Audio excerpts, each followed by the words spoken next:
대단히 반갑습니다. 국민의힘 김기현 의원입니다. 오늘 시각이 이게 원래 13시가 참 이게 어려운 시각인데도 불구하고 귀한 분들 많이 참석한 자리에서 정말 이게 어찌 보면 대한민국의 미래를 좌우하는 기초다. 파운데이션을 어떻게 할 것이냐라는 이제 굉장히 중요하고 무거운 주제를 가지고서 논의하는 자리여서 의미가 참 크다고 하겠습니다. 저는 우리가 어떤 논의를 할 때 이론적으로 또 학문적으로 때로는 실무적으로 어떤 것이 좋은지 나쁜지 이렇게 의논을 하게 됩니다. 그것이 또 일반적인 논의의 당연한 수순이고요. 그런데 저는 이 문제를 접근할 때 그런 학문적 혹은 이론적 혹은 실무적으로 접근하는 것이 아니라 저는 인간의 존재적인 측면에서 이 사안을 접근해야 된다고 생각합니다. 지금 무슨 뚱딴지 같은 소리냐라고 하실 것 같은데요.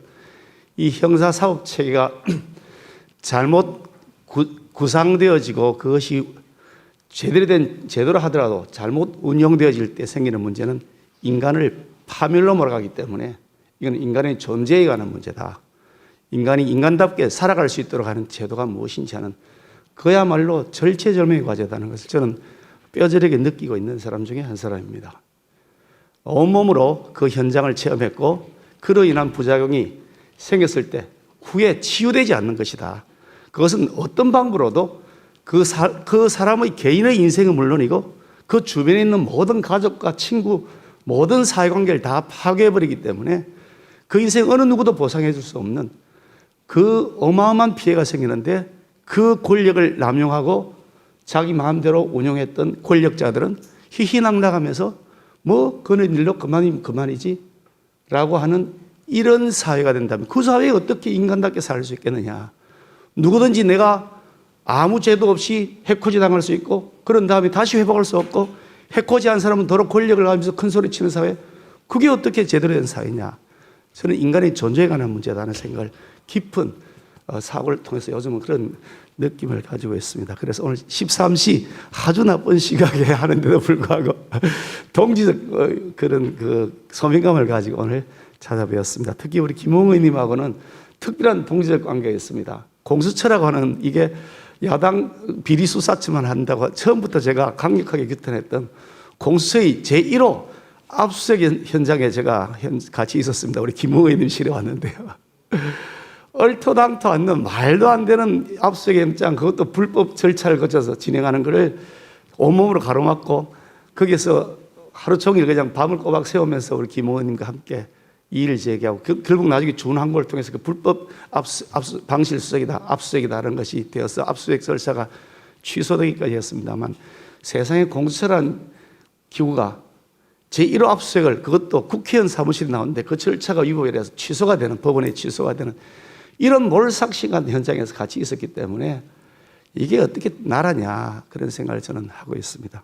이게 이론적인 분들이야 다 최고의 전문가들이시니까 좋은 안들을 만들어내고 그 제도를 어떻게 잘 사람의 아무리 자기가 거기에 개입한다 하더라도 그 툴이 제대로 작동될 수 할 수 있는 감시 체제가 무엇이냐에 대해서는 좋은 의견들을 주시는 대로 잘 반영해서 또 저도 법률가 출신이다 보니까 특별히 관심이 많은 분야입니다. 열심히 잘 뒷바라지해서 형사재판 절차도 말할 것 없지만 수사 절차에서도 인권이 보장되고 진실 규명에 있어서 최대한 실체적 진실 규명과 그리고 절차적 합법성 이것이 잘 유지될 수 있도록 하는 그런 제도를 고안하겠습니다만은 이 문제는 그냥 우리 학문적 관심의 대상이 아니라 인간을 존재 자체를 말살시킬 수 있는 중요한 문제에 대한 접근이다 그런 생각을 합니다.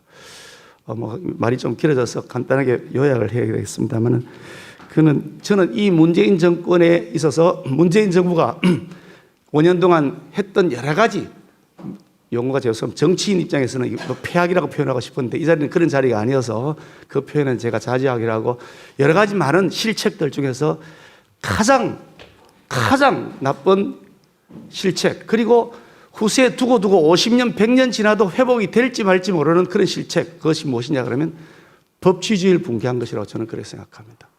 우리 사회의 신뢰자본 자체를 망가뜨려 버렸다.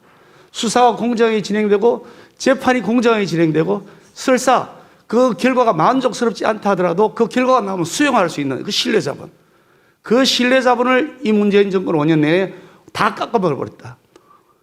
해방 이후에 이 대한민국이 정부가 수립되고 70년 넘는 80년 가까운 세월 동안 쌓아왔던 그 신뢰 자본, 우여곡절을 겪으면서 때로는 부침을 하면서 만들어왔던, 그래도 재판에 나오면 존중해야지, 재판 결과에 대해서는 마음에는 안 들지만 존중한다라고 하는 것 자체를 다 까먹어버렸다. 어떻게 기소한 것에 대해서 나는 인정 못한다 그런 것이 오히려 큰 소리치고, 재판 결과가 엉터리라고 큰 소리치고, 그것이 더 정당하게 인정되는 사회가 되었느냐. 이게 무슨 나라냐. 이걸 앞으로 50년, 100년 내에 과연 이 신뢰를 우리가 쌓을 수 있을 것이냐. 저는 굉장히 어두운 마음을 가지고 이 사안을 보고 있습니다. 그런데 어떤 분들은 그렇게 얘기합니다. 문재인 정부가 의도는 선한데 결과가 의도대로 되지 않았다, 이렇게 얘기합니다. 물론 그런 분야가 있을 수도 있을 것입니다. 그런데 적어도 자기들이 말하는 검찰 개혁, 저는 검찰 당연히 개혁해야 된다고 생각합니다. 검찰만 개혁이 됩니까? 경찰도 개혁이 됩니다. 법원도 개혁해야 됩니다. 검찰 수사관행들 잘못된 것들 굉장히 많습니다. 저는 그걸 절절히 경험한, 현장에서 경험한 사람입니다. 검찰 수사 마찬가지로요. 경찰도 마찬가지고요. 법원도 지금까지 여러 가지 싸웠던 자본들 지난 5년 내내 완전히 엉터리 재판을 했습니다. 거짓말을 했는데 허위사실은 아니다. 세상에 이런 코미디 같지도 않은 대법원 판결을 우리가 믿으라고요? 그게 믿어지겠습니까? 그런데 저는 이렇게 개혁해야 되는 분야에 것은 틀림이 없는데, 이 정권이 말한 검찰개혁, 의도는 선한데 결과가 의도대로 되지 않았다, 천만의 말씀입니다. 거짓말입니다. 의도가 악했습니다.